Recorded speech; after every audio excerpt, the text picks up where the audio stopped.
Let me tell you about having a Celly that snored. I had a Celly that snored so loud. Could you imagine living in a 2 by 4 cell, the size of your bathroom, with a man that snores? I'm going to tell you all about that.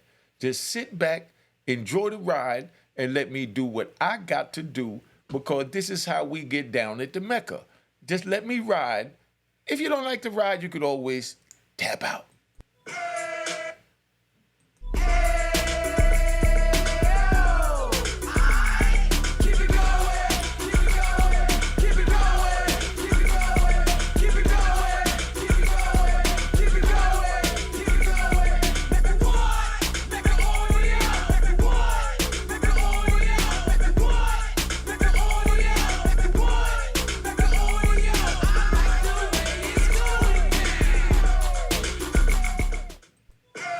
Now, I had a Celly, That's the worst part about doing time, is having share cells with somebody, with another man, another grown man, and you in a cell.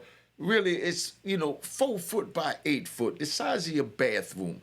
And they might have locked down for a month, 2 months, 3 months. They might even put you to be locked in the cell for 5 years with this man. Now, picture that. Now, I got a Celly. I'm not going to make this long. I'm just going to get to the point. But before I even begin, I want to give a shout out to my man, Big Face Gary. Make sure you go subscribe at the Big Face Gary Show. All right? That's the Big Face Gary Show. Make sure you go subscribe at the Big Face Gary Show. That's my man. Good people, always call, give good advice, got great content. You know what I mean? I did an interview over there. You go check it out. But anyway, I had a Celly. You know what I mean? And me and my Celly used to, we used to go to sleep early, and, cause I got to get up, 4 o'clock in the morning, 5 o'clock in the morning and make prayer. So, we went to sleep early, and we had a Celly next door that used to snore so loud, it sounded like a freight train. I mean, this dude went off. I mean, you can't even picture or imagine what it sounds like. I'm not even in the cell with him, I'm next door to him, and I got to bang on the wall. Boom, boom, boom, boom. Yo, come on, dog, hold it down over there.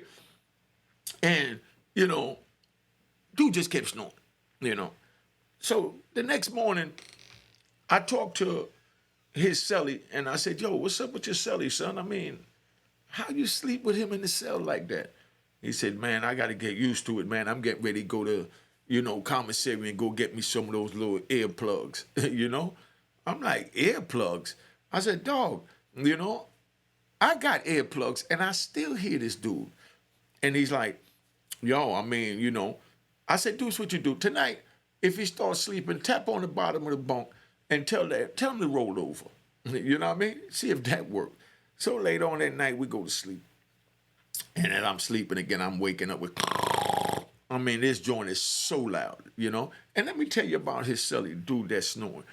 Dude that's snoring is like $120 soaking wet. $120. This man is snoring like he's every bit of 400 pounds. I don't know how these loud sounds are coming out this little man, But he was a good dude. We had fun. We played spades with him during the day, and you know what I mean? And he knew a little about the law, so he was good to talk to. But he snored so loud. So I said, dog, what's the issue? And he said, man, I don't know. I said, okay, but this is what we're going to do. We're going to sick call in the morning, and we're going to find out what they could give you for this snoring.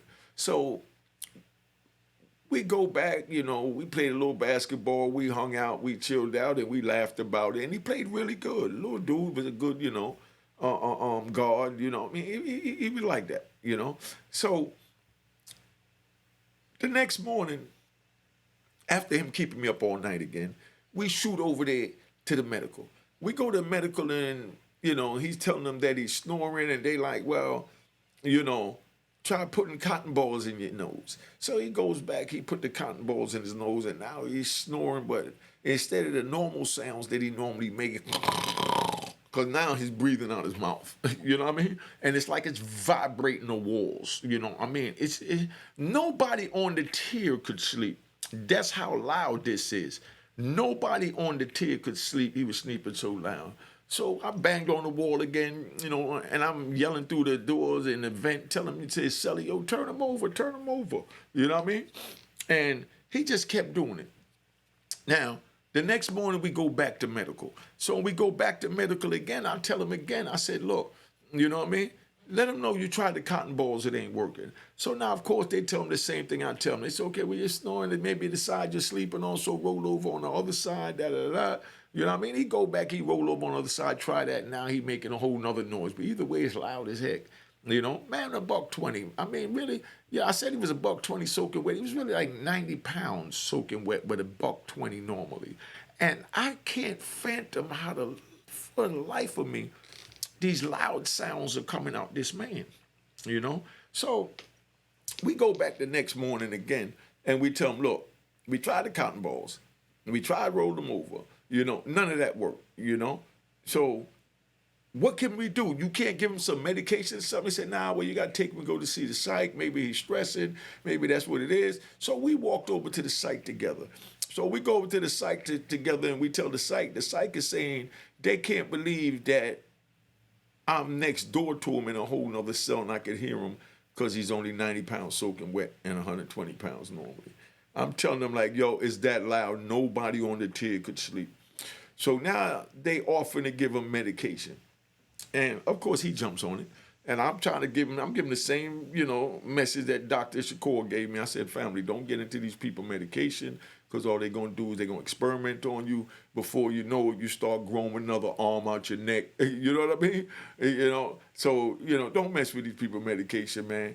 And he's like, nah, but if it's going to help y'all sleep, I said, dog, I'll move, you know what I mean, before I sanction you getting medication.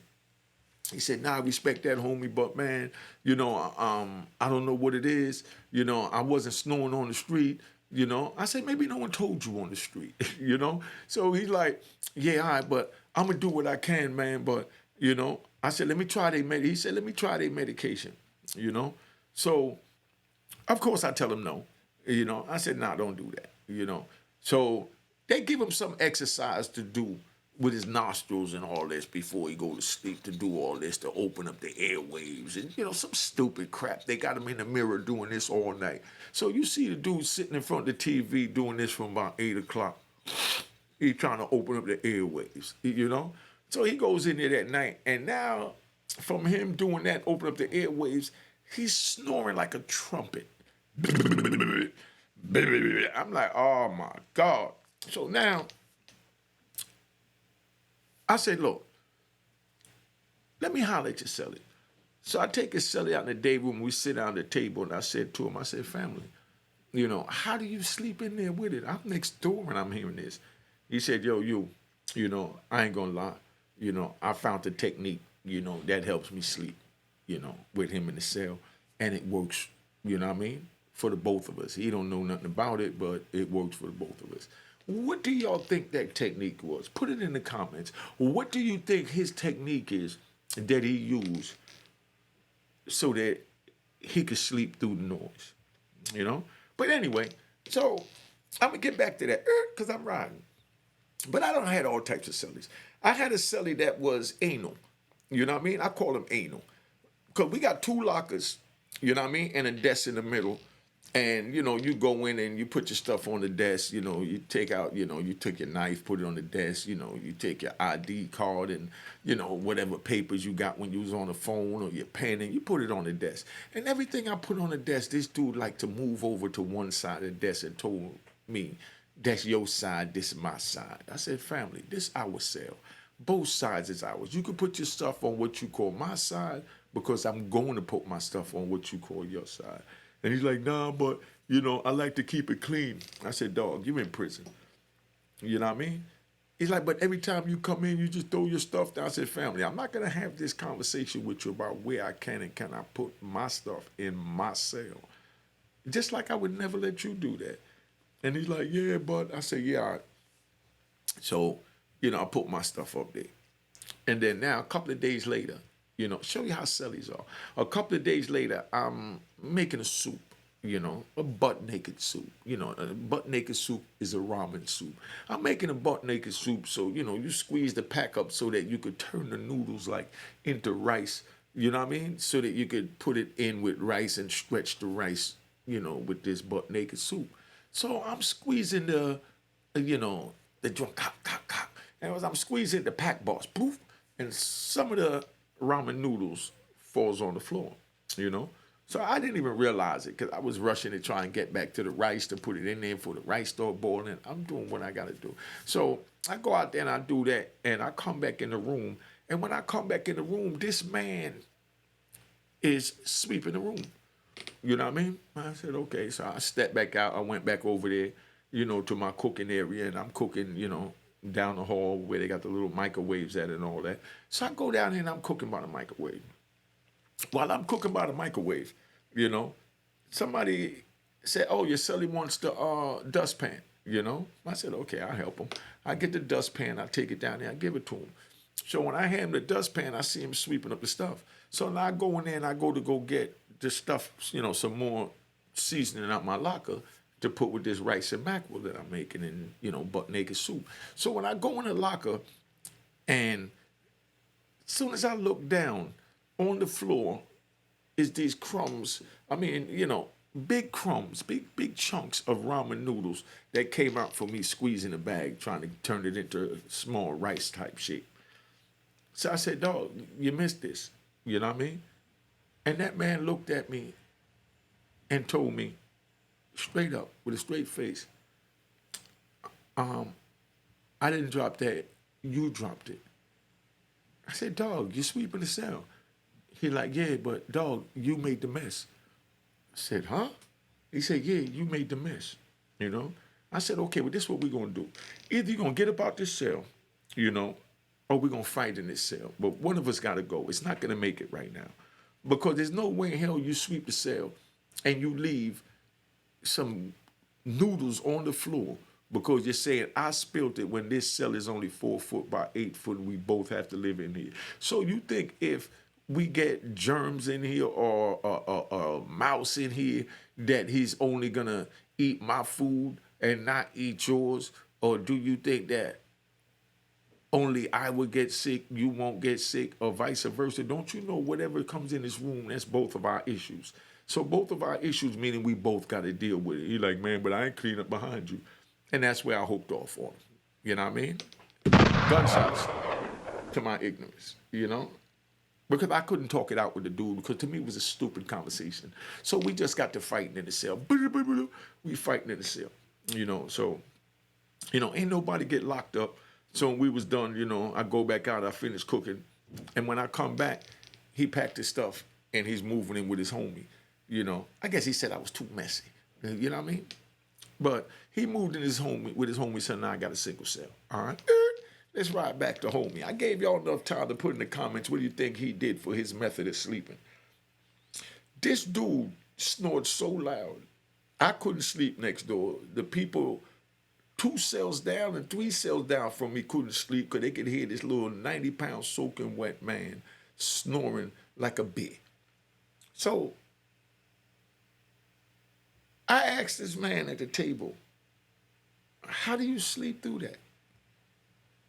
Why don't you get a new Celly, put the dude out, or you leave and find another cell? But why would you stay in the room with all that snoring? That man looked at me and said, man, that's the best Celly I ever had. I said, the best Celly I said, you can't get no sleep. He said, nah, I'm getting sleep, you. I said, well, I'm not getting no sleep. He said, yeah, but I don't have a problem with him. I said, what do you mean you don't have a problem with him? He said, man, I ain't got a problem with him. He said, I sleep good every night. I said, how the hell you sleep through that? He said, when dude come in, he goes to sleep. When he goes to sleep, you know what I mean? And he starts snoring and he get the and all that. He said, I know he fast asleep. He said, I pull out my girly magazines and I masturbate. He said, I masturbate maybe 3-4 times a night until I'm good and drained and I'm tired. You know what I mean? And then I fall asleep because I'm tired. So I love Mrs. Celly. I said, oh, come on, dog. You in the cell masturbating with your Celly? He said, dog, he sleep, man. You know, if I got to put up with his snoring, he got to put up with me sneak masturbating. I said, get the heck out of here. Gunshots. You know what I mean?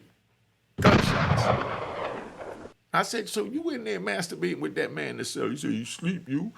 I said, come on, dog, but why would you do that? You know what I mean? He said, man, how else am I going to sleep? He said, you ain't getting no sleep. I said, so what you telling me to do, masturbate till I go to sleep, nigga? You know what I mean? And he started laughing. He said, no, I ain't telling you that. I'm just telling you what I got to do because it's just too loud in here. So after I do what I got to do, I'll be so drained and tired, I just crash, and next thing I know, I'm waking up and the doors is open. You know? And I said, man, you're a better man than me because I couldn't do it. But, you know, I just wanted to tell you that one about, you know, the Celly that snore too much. You know, this is short to the point, you know. But, man, this is crazy, man. You know, I mean, this dude, you know, let me tap out. Like I said, Cash App on the screen is not the one with my logo. And it don't have 2 L's in a 1. They done shut down the one that he had just like mine. He started another one. Just know mine says created 2020. And the last name is Hall. You know what I mean? Don't just go by that. But he got all these other numbers after the L, so you know it's him. Just to keep my peoples abreast. Cop the book of Raw in Harlem. Subscribe at my Roku channel. Subscribe and download videos at my iTunes joint, you know, podcast. You know, just support the hustle, man. That's all I'm saying. All right? Cheers. Cheers. Toast the crime. The crime. The crime. The crime.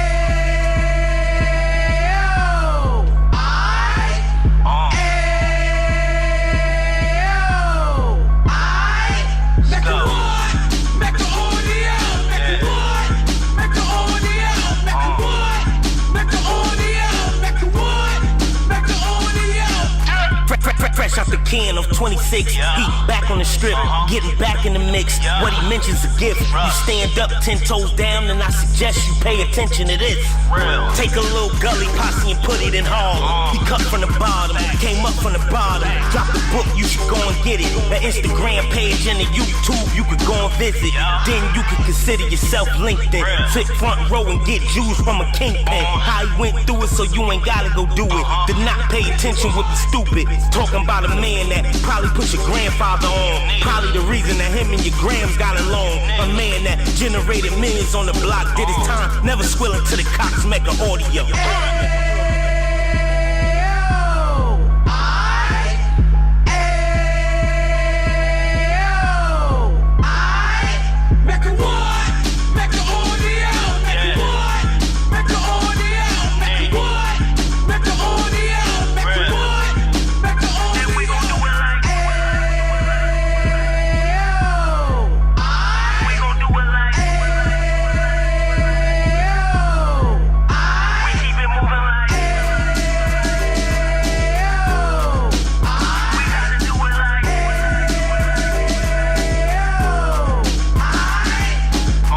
Get it live like 2 G's in the 90s. Drop top beamer so shiny. I let shorty go, she was whining. Treat her like my past, she behind me. Spin a couple bands on the dapper Dan. You be back again, getting green like a Packers fan. No cap, it's a roaring uptown. They be whoring uptown, Dominican bust down. Now we on the positive, we got a lot to give. Now he trying to stop the kids from being inoperative. So take heed, homie, lend it air. He started in uptown, he gon' finish there. But now it ain't about selling drugs, buying cars. It's about buying property to make the community ours. So we can give back to the youth them. Cause they the truth them. And bless up to all the rude men.